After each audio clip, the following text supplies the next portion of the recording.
عالم ربانی تقریر کرے تو آپ کو برا لگتا ہے, کوئی آپ کو سمجھانے کی کوشش کرے تو اس سے آپ کو پریشانی ہوتی ہے. یہ پریشانی آخر ہے کیوں؟ یہ پریشانی اسی مریض کی طرح سے ہے جس طرح سے جس مریض کو آپ نے دیکھا ہوگا کہ اگر اس کو چند دن بخار آ جائے اور آپ اس سے کہو کہ یہ کھا لو, اس کے اچھے کی بات کرو تو وہ چڑھتا ہے. اس سے کہو کہ بریانی کھا لو وہ چھوڑ دیتا ہے. اس سے کہو کہ فلاں نعمت کھا لو چڑھتا ہے. بس اس کو کیا چاہیے؟ چٹنی چاہیے. اور کئی بار وہ بھی مزہ نہیں آتا کہ یہ بھی کڑوی لگے, یعنی جب اس کا نظرہ زیادہ ہے اس پر غالب آ جاتا ہے, اس کے مزاج پر غالب آ جاتا ہے, جو مزاج اصلی ہوتا, مزاج حقیقی ہوتا وہ ختم ہو جاتا ہے, یا وہ مزاج حقیقی اس نزلے کے تاثرات سے اندر چلا جاتا ہے, پیچھے دب جاتا ہے. ایسے ہی زندگی کا مسئلہ ہے کہ جب گناہوں سے ہماری زندگی لبریز ہوتی ہے تو ہماری روح جو اللہ کے نور سے پیدا کی گئی ہے, رسول اللہ کے نور مقدس سے پیدا کی گئی ہے, وہ نور حقیقی کمزور ہوتے ہوتے وہ ایک یا تو ایک دم چمکتے ہوئے چمکنے کی طرح ہو جاتا ہے, یہ چمکتے ہوئے چھوٹے سے ستارے کی طرح ہو جاتا ہے, یا بالکل بجھ جاتا ہے. جو بجھ جاتا ہے اسی کے لیے قرآن کہتا ہے ختم اللہ علی قلوبہم وعلی سمعہم وعلی ابصارہم غشاوہ. اگر وہ بجھ گیا تو گویا کہ اس کے دل پر مہر لگ چکی, وہ مر گیا. اب اسے زندہ چلتے پھرتی لاش کی شکل میں ہم دیکھ رہے ہیں, اسے لوگوں کی نظر میں زندہ تو مان رہے ہیں لیکن حقیقت میں وہ زندہ نہیں, زندہ نہیں ہے وہ, کیونکہ اس کی روح حقیقی تو مر چکی. اب تو اس کا خناز رہ گیا ہے جو روح کی شکل, روح کی جگہ پر اس نے جگہ نہیں. روح ایمانی مر چکی, اس کی روح شیطانی زندہ ہے, اور جب وہ مرے گا تو بعد مرگ اس کا وہ حمزات بھٹکتا ہے, اس کا وہ خناس بھٹکتا رہے گا. تو آدمی جب مرتا ہے, اگر دنیا کے اندر اس نے روح کے لیے کام کیا,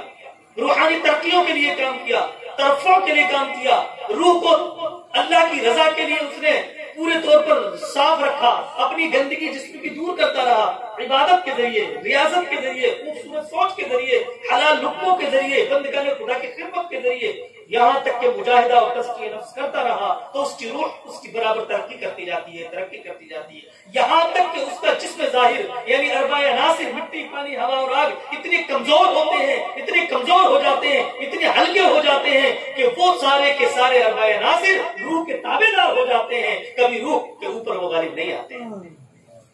یہاں تک کہ ولایت کا ایک درجہ ایسا بھی ہوتا ہے کہ جب اس درجے میں ولی پہنچتا ہے تو وہ بیٹھا مشرق میں ہوتا ہے اور اس کا چاہنے والا مغرب میں بیٹھا ہوتا ہے, اور وہ کہے اے فلاں اللہ کے ولی میری مدد فرمائے, اور وہ ان کی روح کی طرف متوجہ ہو, تو اللہ روحانی ترقی کی وجہ سے اس کے توسل سے, اس کے تصور سے بھی اس شخص کو فائدہ پہنچا دیتا ہے. سبحان اللہ, سبحان اللہ. اگر اس کو کوئی یاد کر لے تو بھی اس کو فیض ہوگا. کیوں کہ اس کا روحانی کنیکشن, چونکہ روح جو ہے وہ نور سے بنی ہے, اور نور اپنے مرشد سے جب متصل ہوتا ہے تو وہ مرشد سے متصل ہوتے ہی, وصال ہوتے ہی وہ یوں کر کے مرشد اعظم شیخ معظم سرکار سید غوث الاعظم سے متصل ہو جاتا ہے, اور جب غوث پاک سے متصل ہوا تو رسول اللہ سے متصل ہو جاتا ہے, اور جب رسول اللہ کی ذات ثبوت صفات سے متصل ہوا اور متصل ہوا تو یوں کہ وہ اللہ کی ذات مقدس سے متصل ہو گیا, اور یوں جب اللہ کی ذات میں اس کی روح متصل ہو گئی تو گویا کہ کرم اللہ کی بارگاہ سے ڈائریکٹ اس کو ملا. اب کائنات کی کون سی ایسی چیز ہے جو اس سے پہلے اب نہیں ہے؟ ہر چیز کو فیصلہ پہنچا, اور وہ شخص جب اس جسمانی فانی کو, اس جسم فانی کو چھوڑ کر جاتا ہے تو گویا کہ اس کو وصال یار ہو جاتا ہے. وہ دن اس کے لیے عید کا دن ہوتا ہے, وہ دن اس کے لیے حقیقی دن ہوتا ہے. وہ دن ایسے ہی ہوتا ہے جیسے ایک دلہن اپنے شوہر کے گھر جاتی ہے اور وہ حجرے اردوسی میں بیٹھتی ہے, اسی تو اس دن اس کی خوشی کا ٹھکانہ الگ ہوتا ہے, شوہر کی خوشی کا ٹھکانہ الگ ہوتا ہے, کیونکہ دو محبوب, دو روحیں ایک ساتھ ملنے والی ہیں. ایسے ہی جب روح حقیقی, روح انسانی, نور ایمانی, نور روحانی جب یہ اپنے بارگاہ رسالت مآب میں حاضری دینے کی توجہ رکھتی ہے, اور یہ اپنی روح کو عشق رسول میں, عشق اولیاء میں, عشق حقیقی میں پورے طور پر فنا کر دیتا ہے, تو یہاں تک کہ وہ جیتے جی بھی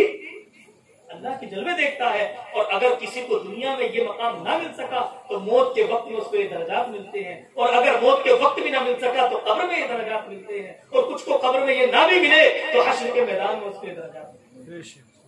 اس وقت اللہ تعالیٰ اپنے اس بندے کی روح سے کہتا ہے یا ایتھا النفس المطمئنہ، اے نفس مطمئنہ، اے قلب مطمئنہ، اے روح مطمئنہ، ارجعی الی ربک، ارجعی الی ربک، ارجعی الی ربک.